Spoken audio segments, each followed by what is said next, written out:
Hi, you are listening to the Conflict and Development in Africa podcast. This podcast is for policymakers, governments, researchers, students, businesses, and anyone that is interested in conflict and development issues in Africa. On this podcast, we hear from experts from across Africa and the world. Your host, Dr. Michael Nwankpa, will ask the questions you would want answers to. Michael Nwankpa has an extensive experience spanning over a decade studying, researching, writing, and consulting on conflict and development issues in Africa.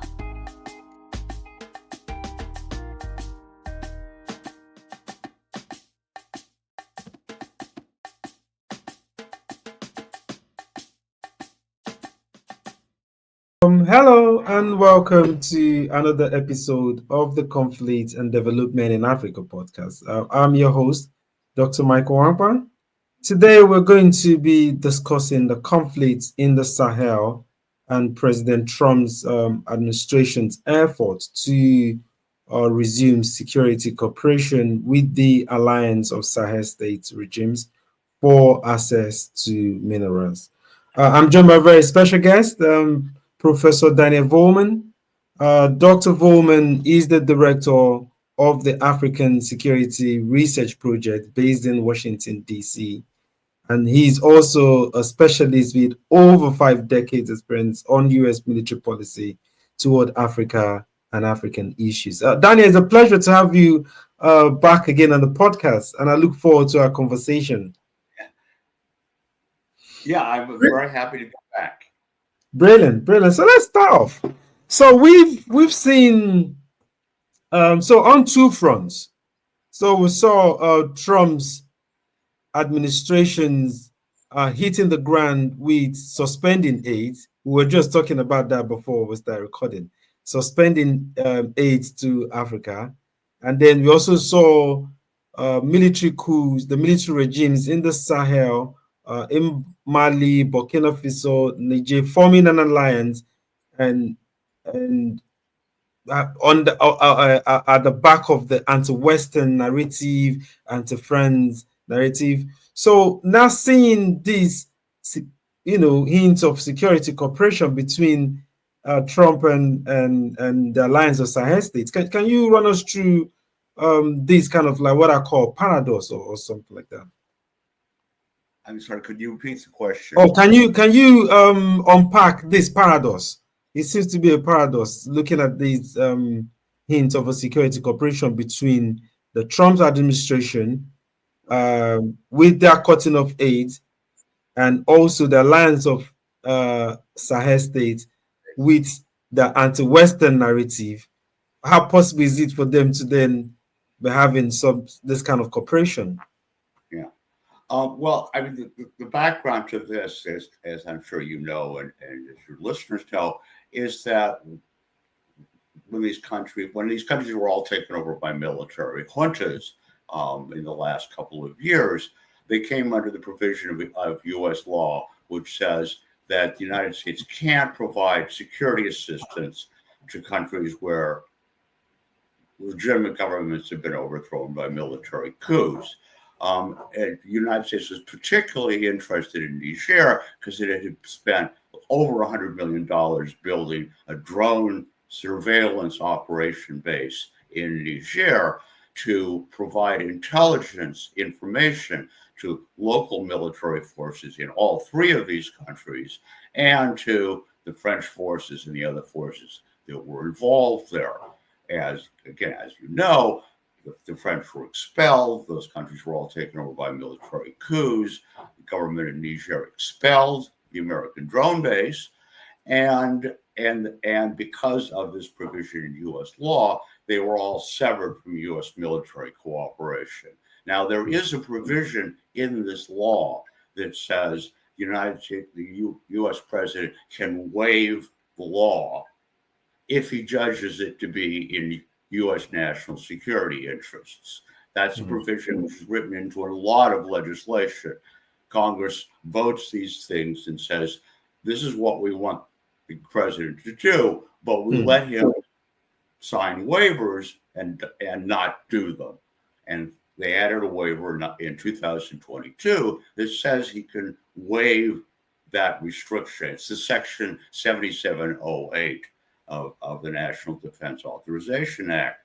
So Biden, when he was in office, chose not to exercise that option, didn't waive the restrictions, and we essentially severed our military relationships with all these countries, particularly when they were all, because they were military dictatorships, and because they were all hiring Wagner and now Africa Corps, Russian mercenaries to fight there. And not a situation the United States was terribly happy about. And then we were expelled from Niger. And then Trump comes into office, and he's really interested in restoring military relationships with these military juntas. They tried to find an alternative base to run these drone operations, but there's really not much point to them, because who would you provide the information to? The military juntas and the Russians? I don't really see that happening. So he has sent a number of high-level American officials to the area this summer to talk to all three governments about resuming military cooperation, and I think in particular to restore U.S. drone operations in the region. I mean, we spent, as I said, over $100 million to build this facility in Agadez in Niger, which is a very sophisticated facility with American troops operating drones that could do intelligence and reconnaissance operations throughout the Sahel and then pass that information along. And he wants to get that all going again. So he sent the Deputy Assistant Secretary of State for West Africa, William Stevens, visited all three countries twice. And he also sent the head of the counterterrorism section of the National Security Council, a man named Rudolph Atala, who's a retired military officer with a lot of background in intelligence and in Africa. He spent a lot of time working on intelligence operations in Africa for the military. And he works for Stephen Gorka, who's the counterterrorism director at the National Security Council, and someone who's very close to Trump himself. He's also visited these countries, and they have been very explicit that they want to talk to them about a variety of what they call mutual interests, and they particularly are interested in security cooperation. So what it looks like to me is that they're very interested in resuming security cooperation, and there is a way for them to do it. They can waive the restrictions that have severed those connections and simply pick up where they left off. Okay, so there's so many things that come up from there. So if we look at it, traditionally, even in the literature, the U.S. interest in the Sahel has always said to be about counterterrorism, about national security, and that. And so, but if we look at it, some of the issues that led to the severing of relationship with France, with the U.S. as well, with Niger sacking the U.S. from Niger, people see that there's not so much security in the Sahel, despite all of these facilities, these military bases, military assistance. So if the United States is talking about mutual interest now, so let's go to the Sahel states, and how would they justify such cooperation to the people? How does the U.S. government? No, I don't mean the U.S. government. I mean the juntas, the junta regimes. How would they justify such a potential cooperation with the U.S. based on the fact that they came into power claiming that the U.S. and its allies weren't able? They've been here over this decade. They were not able to to provide security or deal with the jihadis. So how can they go back and say, how are they going to justify that? And how does the US itself justify that itself? Oh, yeah. Well, I mean, when they say that the US and the French and the other European Union forces, which were operating in the area, were not very successful, they're right. That's undeniable. And the United States government has always admitted that it wasn't very successful, that it was always hopeful, but things weren't going very well. When the United States and the French and the others left and the Russians came in, it got much, much worse. Casualty figures have escalated appallingly, and the level of violence being inflicted by the government forces in these countries and by the Russians on their own unarmed civilians, on normal people, is also escalating enormously. Last year, more civilians died at the hands of the government and at the hands of these Russians than died at the hands of the jihadis. Tens of thousands of people have fled, particularly from Mali, because they can get across to Mauritania, and they have fled to avoid the government. They're more afraid of the government than they are of the jihadis. Now, how can they justify going back to the United States again, or potentially even the French, although I don't think the French are terribly interested? Well, I mean, if you're a military dictator, you don't really have to justify your actions. I mean, these people are very good propagandists. They've been whitewashing everything they've done since they took power. And I don't know why, but people believe them. They can say anything they want and people will support them, but it can't be justified because there is no military solution to this.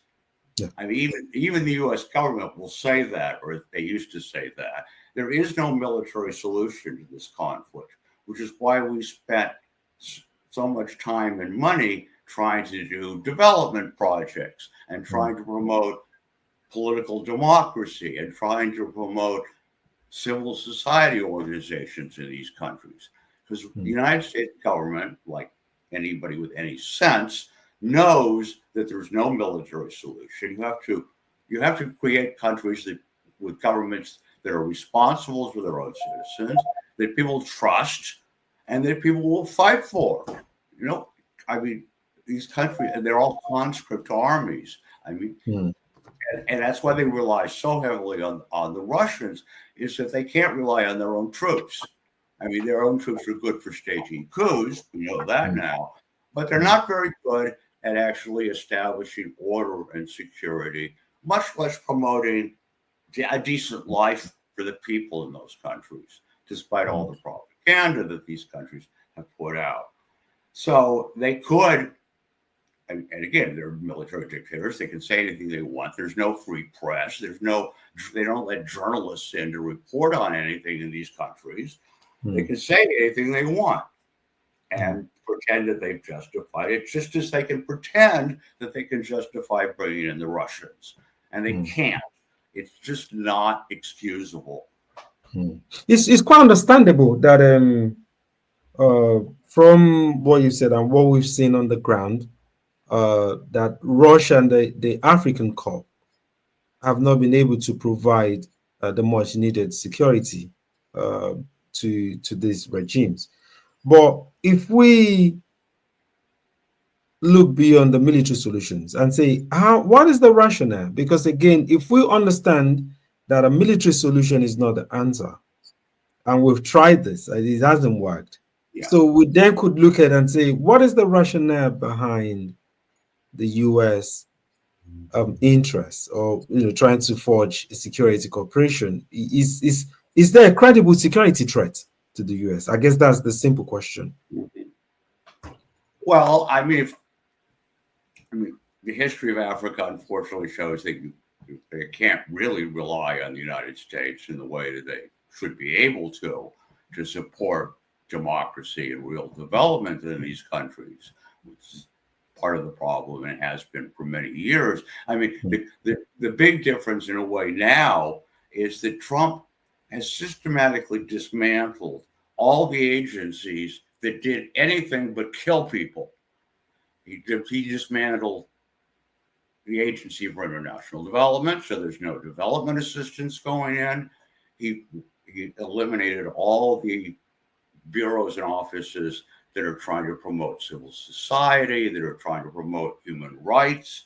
I mean, I don't claim that they were doing a great job or that they made an enormous amount of difference, but at least they were trying. Under Trump, there's nothing left. There's no healthcare programs left. They wiped out they're wiping out PEPFAR. They're gonna kill millions of people in Africa by taking all their AIDS medications away. So I mean, I don't think the people in Africa can really expect much help from the Trump administration to get the things that they really need. I mean, that's a very, very sad reality. So that brings us to the question about the true intentions. And again, judging by Trump's transactional approach to assistance, we've seen such evidence in Ukraine. We've seen it with the intervention with the Rwanda DRC stuff. Yes. Do you think that is the similar trend in the Sahel? Yes. Yeah. There are economic interests by the Trump administration and by American corporations in the Sahel, just as there are in many parts of Africa. The DR Congo is the clearest example of that. There's a lot of interest in American corporate circles and in the Trump administration in getting access to strategic minerals, in particular, the things that we use in all the modern electronics. And that has become a major force in American foreign policy in Africa in particular. And it really does motivate a lot of what they're doing. In the Sahel, the economic assets in the region are probably of more importance to the Russians and the Chinese than they are to the United States, because the Russians are getting gold, which they can use to evade sanctions in international business transactions. And the Chinese are getting access, at least in one case, they've gotten access to a major lithium production facility, a mine and auxiliary facilities. And lithium is one of the, it's a vital ingredient in modern rechargeable batteries. So it's something that they need for all of the production that they undertake of modern electronics, which of course they sell to the United States. So there's a lot of discussion in Washington when it comes to Africa about countering the Chinese, and they always say the malign influence of the Chinese. There's this phrase that they keep using, and there's this sort of idea that they could sort of push the Chinese out of their economic involvement in Africa. And I don't see that, how they could possibly do that. But B, what would that accomplish if the Chinese are buying these minerals, and they're not scrupulous. They buy them from anybody who will sell them. They buy all the illegal minerals coming out of the DR Congo and going through Rwanda and Kenya. They're buying them all to make cell phones to sell to Americans. So, it all ends up in America. I mean, I'm exaggerating for effect here. But, I mean, there's a global economy at work here. And Africa is right in the heart of it. And everybody outside has these interests in all these different regions. And they keep destabilizing these regions and escalating the conflicts and arming anybody they think could be useful to them. I'm glad that you mentioned. That's not the way you get things to get better. I'm glad you mentioned that, because I'm currently editing a book on democracy and militarization in contemporary Africa. And we've been looking at, a lot of people say there's a new scramble for Africa. There's a third scramble for Africa. Some people are making that argument. And I've particularly in the Sahel, has been seen as a playing field for such geopolitical competition and rivalry. What is your take on that? So there seems to be a thought scramble for Africa. A lot of people are talking about a thought scramble.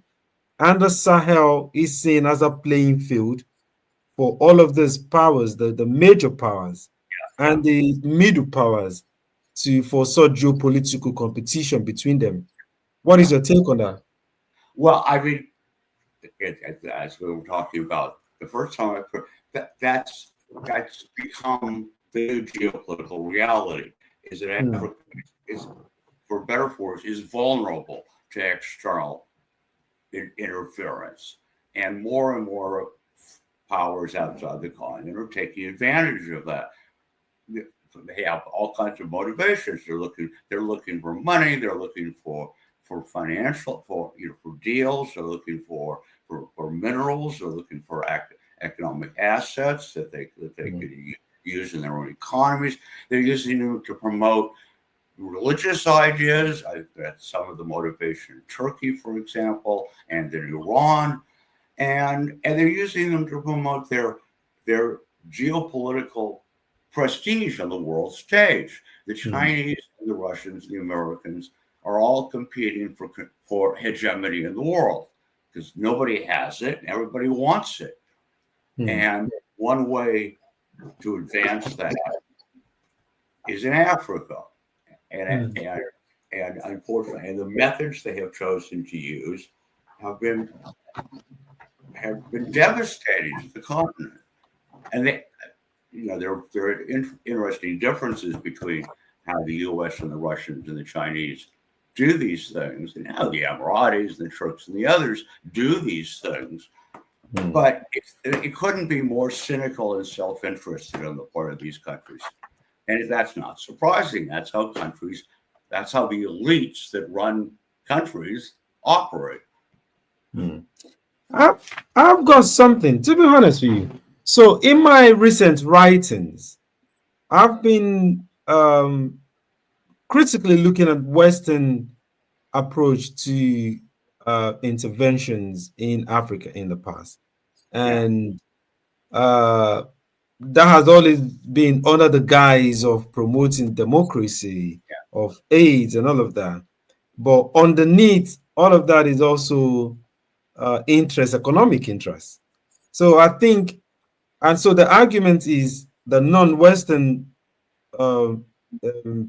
nations such as Chinese and Russia, there's no guys. You know exactly what the for. Russia is there, will give you security protection for this.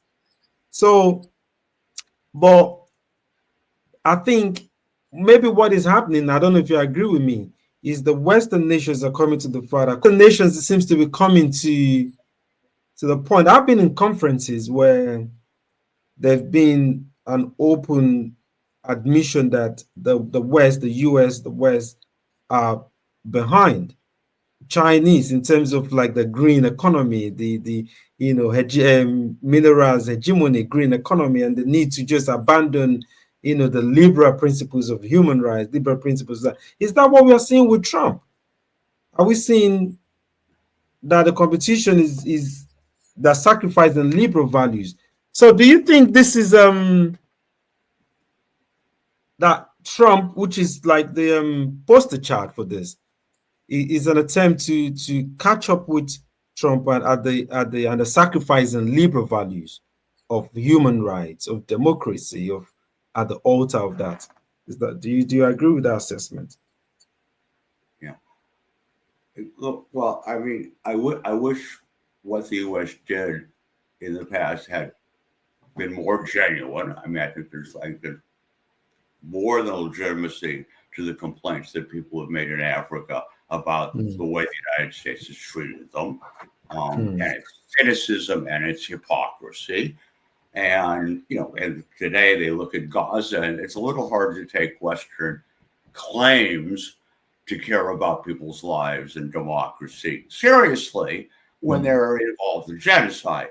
But leaving that aside, I mean, the world is a complicated place. The United States is is not a communist state, however much some people might wish it were. It's not. It's run by a ruling class, which is primarily beholden to American economic interests and to the economic interests of America's allies, because after all, we are part of an alliance system. That's been the strength of American hegemony, has been its ability to rely on powerful allies, on the French, on the Japanese, on the South Koreans, on a number of other countries, so that it didn't have to do everything. And France, the United States, was perfectly happy to let the French and the Brits do all the worst things, do all the military interventions. For years, they relied on them. They'd been their colonial empires. They knew how to do it. Let them do it. And that's what happened. I mean, we were involved, of course. We helped overthrow and murder Lumumba and various other things around it. But we primarily were happy to rely mostly on the French. But that era is over. And that's one of the main reasons the United States created Africa Corps in the first place in 2007, is they could see this happening. The United States, if the United States wanted to be able to control events in Africa, it was going to need an independent combatant command, which is what they call these things, separate from the European command. They couldn't just call the French and let them do it. They had to do it themselves. So they built up quite a command. And this is the same pattern they followed in the Middle East. The first thing, the other big independent command they created was Central Command back in beginning in 1979, unfortunately under Jimmy Carter. People said at the time, well, it's headquartered in Florida, which is where it was headquartered, and it has no actual troops under its control. Well, look where we are now. We just spent 30 years fighting wars in the Middle East under Central Command, and that's starting to happen in Africa. And everybody else is doing the same thing. They have the Chinese and the Russians don't have the military capabilities the U.S. has to do these kinds of things. They don't have fleets of aircraft carriers that they can just park off the African coast, which Trump could do. I mean, that's sort of what he's doing right now in Venezuela. I mean, it's a big American Navy operation going off Venezuela, and they're killing people. It's not quite clear what they're doing, but they're there and they're killing people. That could happen. So I remember in with the AFRICOM, that was straight after 9/11, and African countries were quite reluctant to host AFRICOM. I think they had it in Germany at first, Stuttgart. Right. They didn't actually want to headquarter in Africa. The same reason they didn't actually want to headquarter Central Command in the Middle East is because they want to run these operations from some place that has an infrastructure, like Stuttgart, Germany, which is where Africa Command is headquartered, and they don't know where they want to go. So the troops are all based in Europe, but they can send them at a moment's notice anywhere they want to in Africa. And they have signed agreements called base access agreements with governments all over the continent that say, in an emergency, we can use your bases. And these countries have all agreed. So there's really no reason to have a base in Africa. It would be expensive. It wouldn't be secure. They couldn't base the troops there. In Germany, they easily base all these troops. They have a big Air Force presence in northern Italy, which they've used repeatedly in Africa. They have one base. They have the base at Camp Lemonnier in Djibouti. Yeah, which was primarily intended to monitor after the events of September 11th, was to monitor movements of Al-Qaeda and other jihadis out of the Middle East into Africa.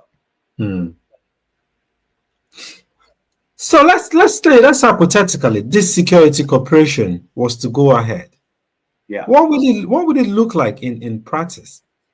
Would the Well, the main thing they want to do is to resume the intelligence operations using drones, because it was a very effective way of collecting information. It didn't always work because 4 Americans died in Niger because they didn't know they were about to be ambushed.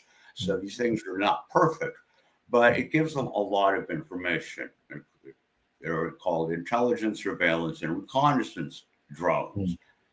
And they can patrol the entire Sahel for long periods of time. They're not, to my knowledge, armed. They could use armed drones, but as far as I know, they never used them. But they provided the information they collected, cameras and various sensors, to the French, to the armed forces in Mali, Burkina Faso, and Niger, to tell them what was going on, to give them intelligence operations about what was happening in their own territories. They were monitoring what was going on and trying to help in military terms. Well, but then again, we could look at this. Okay, go on. No, go on. Go ahead. Yeah, sorry. I mean, the most obvious, that would be the most obvious thing to do.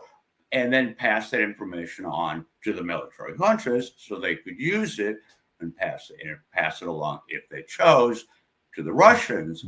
But the problem, I mean, they could do that is if they can work out a deal with these countries, waive the restrictions and work out a deal, send American drone operators back into Niger, they could do it. But what would happen? All that information would go into the hands of these people who are basically massacring their own citizens. The security situation is not going to get much better because they're getting intelligence operations. And the U.S. is not going to start. I mean, it's conceivable they could start airstrikes, but I don't see that happening. It's conceivable they could put boots on the ground. They could actually send troops in, but I don't see that happening either. I think the strategy is to do it secondhand using the drones and let local military forces handle the situation if they can. And that's not very promising.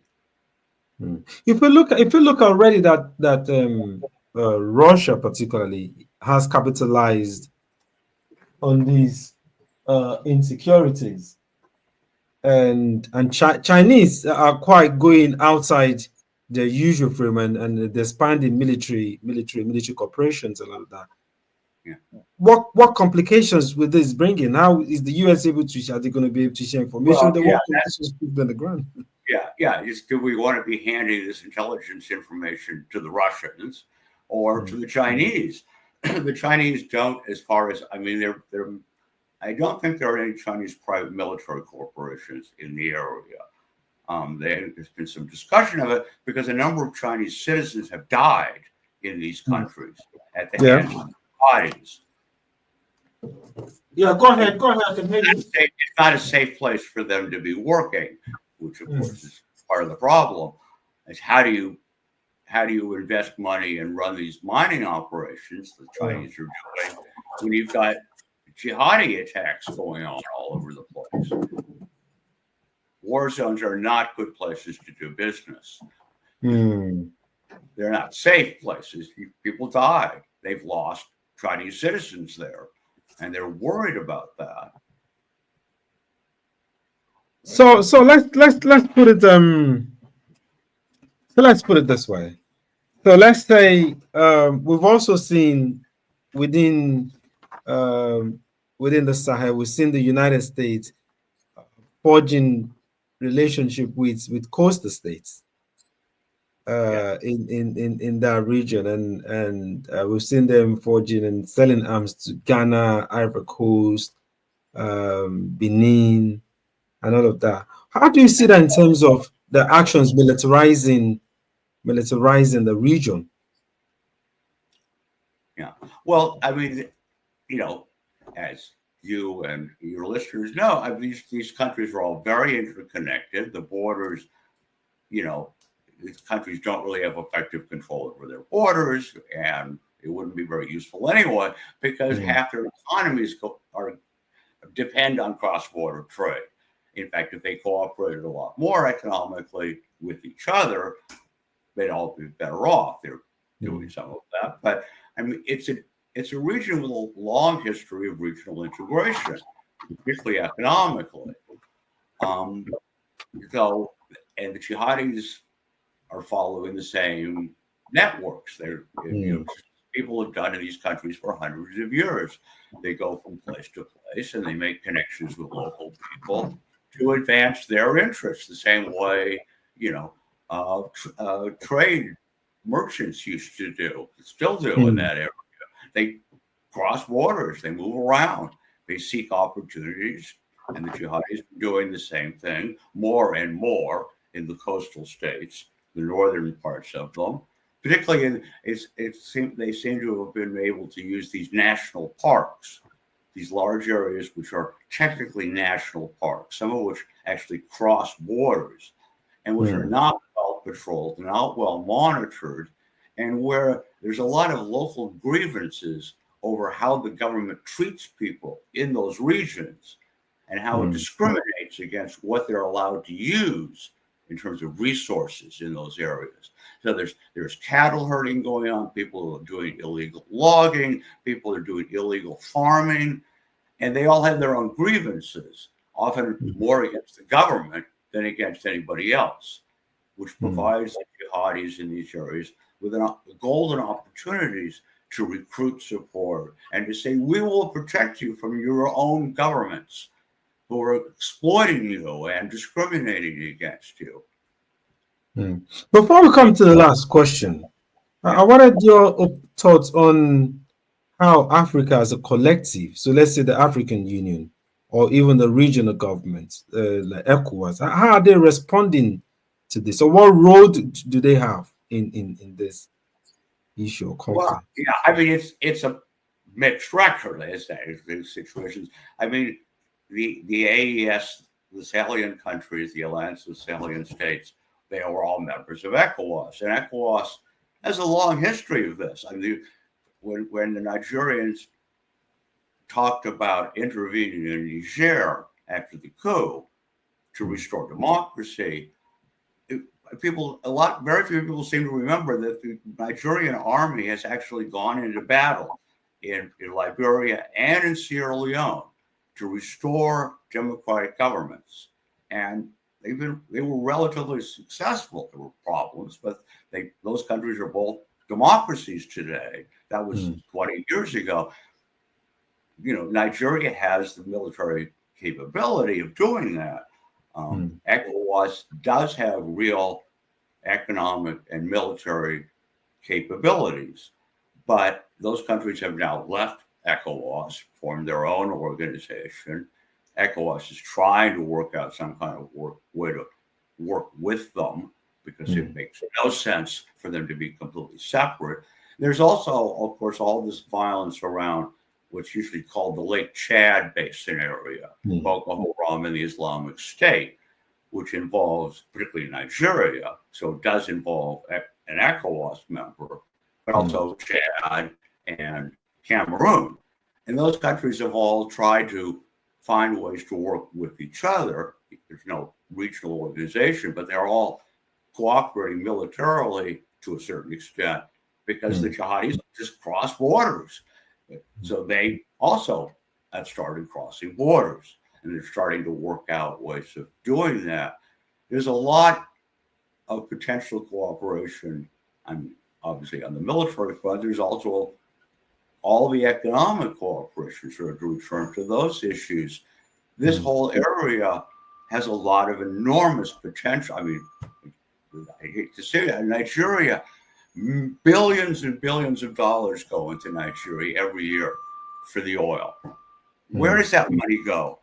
Why isn't that money being used to develop ECOWAS? Why isn't that money improving anybody's lives? Why is Nigeria, again, I hate to say it's such a mess? Why are so many people dying in Nigeria at the hands of the government? Because it can't control the country, and because it has and because the Nigerian military, I mean, they wiped out a group of cattle herders who were recovering their cattle from the police. They had been illegally seized by the police, and they were collecting them. and the military and the Air Force bomb them, kill them all. That's, there's a lot that could be improved upon in this region. It has an enormous amount of potential. It has an enormous amount of wealth. It has uranium, gold, oil. The resources are endless. People talk about how poor Africa is. Africa is so rich, but where does the money go? What are these countries spending their money on? The Sahelian countries are spending more and more of their money on guns and Russian mercenaries. Well, it doesn't help the people. That doesn't give economic opportunity. That doesn't build schools or hospitals. Let me ask this last question, and I'm going to ask a very broad question, so you can have room to expand on what you're already talking about. So there is. I've always also wondered the same. It's quite bewildering. You look at the enormous resources in these regions, and then you compare that with the unfortunate amount of poverty, sheer poverty that is in there, and all of that.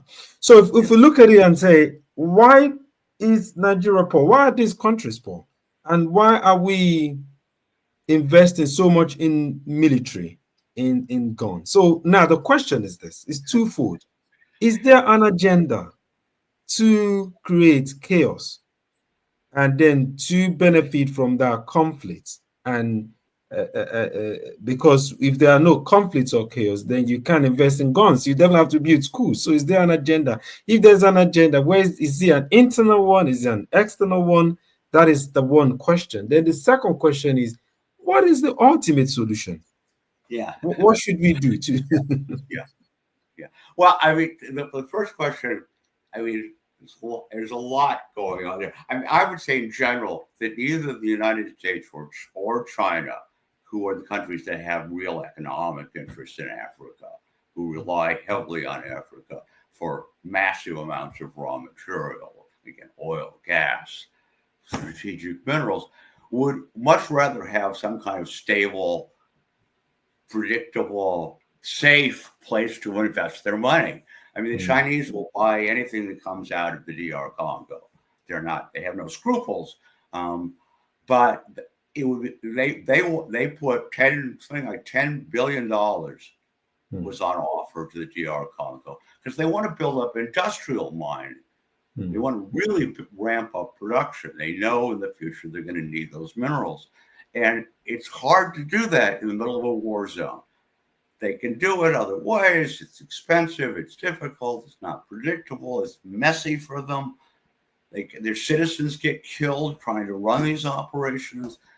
I think even the Chinese would be a lot happier if things were peaceful and stable and predictable, and they could invest their money safely and send their citizens safely to these countries, the DR Congo and the Sahel and elsewhere. And I think that's also true in the United States. In an ideal world, that's what they would pick. But this is the real world, and they do what they feel is necessary. And the Chinese are doing whatever they can to get whatever they think they need any way they can. And the Africans are paying the price for that. And the Americans are doing the same thing. And under Trump, of course, there's a lot less in it for Africa. Trump, I mean, it's transactional. It's not like, I mean, the best example is the DR Congo. The DR Congo kept trying to get other African countries to come in and save them because their own army has been kept deliberately weak and disorganized, so it wouldn't overthrow the government. It's hopeless. So they brought in Burundian troops, they brought in troops from Uganda, they brought in troops from South Africa, tried to help them, to do things for them. They are mercenaries, but that's kind of what they were doing. And it didn't work. It doesn't work. You can't stabilize these countries unless you establish some kind of effective government that people trust and where people can invest safely and where you can build industrial coltan mines, which is what everybody wants out of the DR Congo. And if the people, and maybe there might be some benefit in that for the Congolese people, I don't know. I mean, it would be nice if they had a democratic government. None of these, I mean, people talk about democratic backsliding in Africa. I mean, I hate to say that. I never saw much democracy. I mean, there were some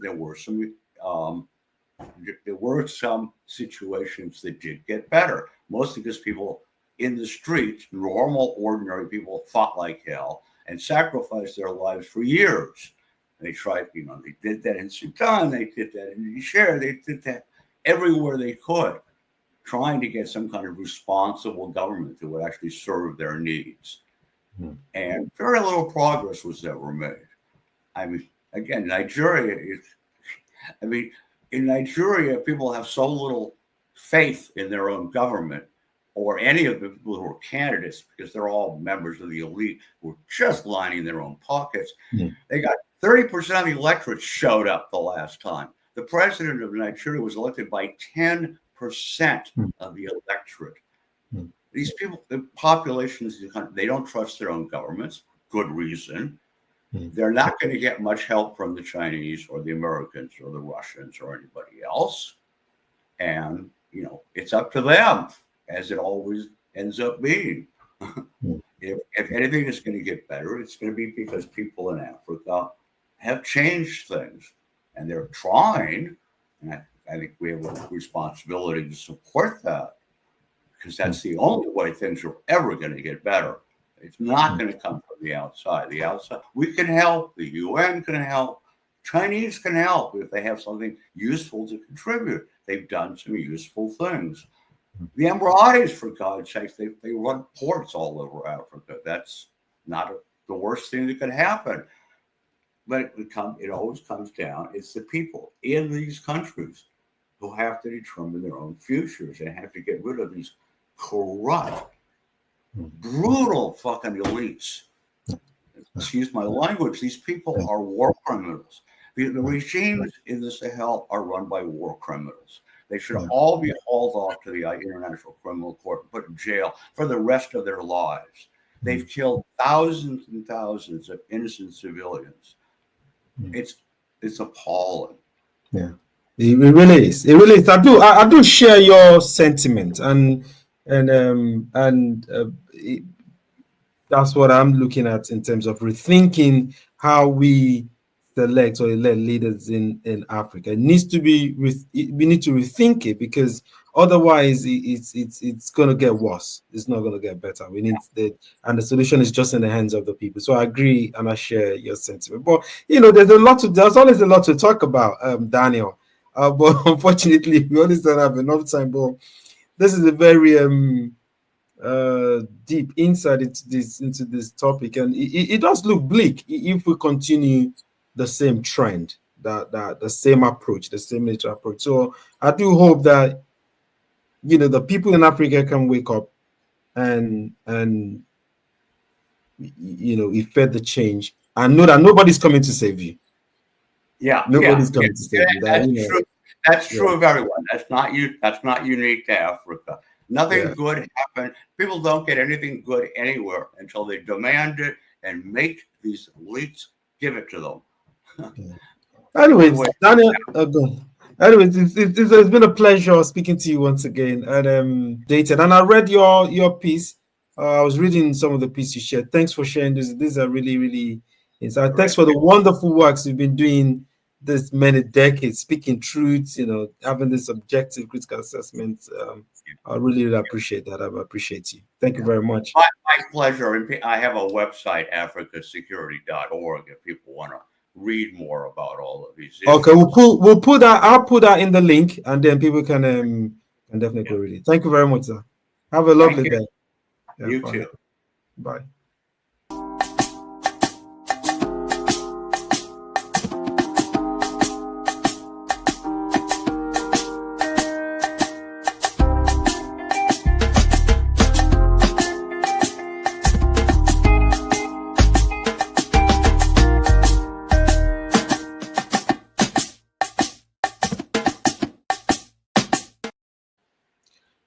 Thank you for tuning in today.